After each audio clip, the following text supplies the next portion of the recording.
ये वही असम की पुलिस है, जब निहत्थों पर वार होता है तो चुप रहती है। मैं पूछना चाहती हूँ, उन्होंने कौन सा ऐसा जुर्म किया है कि इनको यहाँ पर डिटेन किया जा रहा है और असम की पुलिस हरकत में आ रही है? ये तानाशाही नहीं तो और क्या है? ये बात करते हैं अभिव्यक्ति की आजादी की, ये आपकी अभिव्यक्ति की आजादी की असलियत है।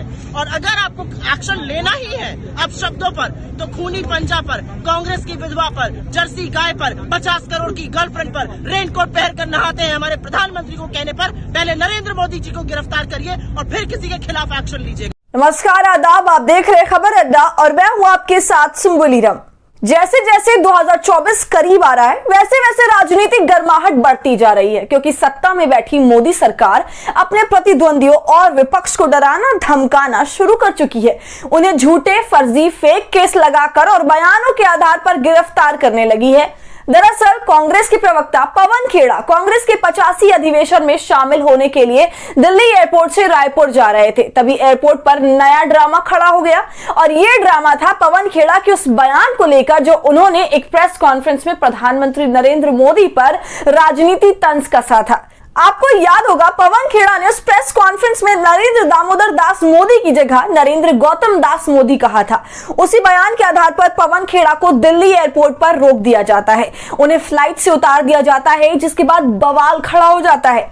कांग्रेस के दूसरे नेता पवन खेड़ा के समर्थन में नारेबाजी करने लगते हैं और वहीं धरने पर बैठ जाते हैं। नारे लगने लगते हैं कि मोदी जब जब डरता है पुलिस को आगे करता है, मोदी तेरी तानाशाही नहीं चलेगी, नहीं चलेगी। नहीं चलेगी, नहीं चलेगी, नहीं चलेगी, नहीं चलेगी, नहीं चलेगी, नहीं चलेगी, नहीं चलेगी, नहीं चलेगी, नहीं चलेगी, नहीं चलेगी, हम लड़ेंगे चोरों से। पवन खेड़ा ने कहा कि सीआईएसएफ के जवान उन्हें फ्लाइट से यह कहते हुए उतार देते हैं कि मुझे आपका सामान चेक करना है।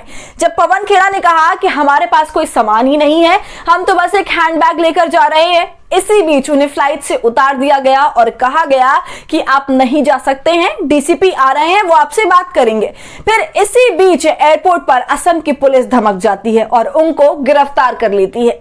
पवन खेड़ा की गिरफ्तारी का मामला सुप्रीम कोर्ट पहुंच जाता है। इसी मसले पर आज तक ने लिखा कि खेड़ा पर बखेड़ा, असम में केस दर्ज, दिल्ली एयरपोर्ट से गिरफ्तारी, कांग्रेस बोली ये तानाशाही है। अभी कांग्रेस इस मसले को लेकर सुप्रीम कोर्ट पहुंच गई। सीनियर एडवोकेट अभिषेक मनु सिंघवी ने chief justice of India D Y Chandrachud से इस मामले में अर्जेंट सुनवाई करने की मांग रखी।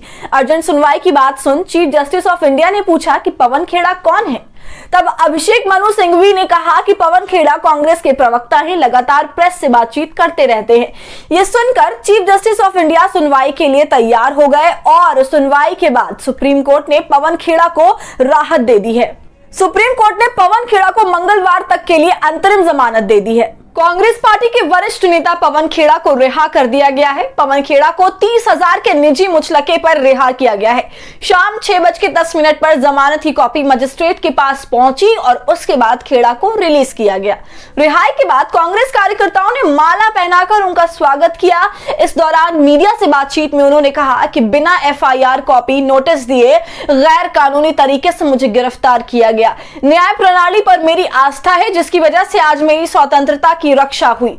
संवैधानिक मूल्यों को बचाने का संघर्ष राहुल गांधी जिस निडरता से कर रहे हैं, उसमें मैं एड़ी चोटी का जोर लगाऊंगा। ऐसे में पवन खेड़ा के बयान के बाद जिस तरह का बखेड़ा असम पुलिस ने खड़ा किया है, उस पर क्या है आपकी राय, हमें कमेंट कर जरूर बताएं। और हमारी आजाद पत्रकारिता को आपके सपोर्ट की जरूरत है, वो तभी होगा जब आप जितना ज्यादा थैंक्स के बटन का इस्तेमाल करेंगे और इससे हमारी हौसला अफजाई करेंगे। साथ ही अगर अब तक आपने खबर अड्डा को यूट्यूब पर सब्सक्राइब नहीं किया है तो इसे अभी कर लें।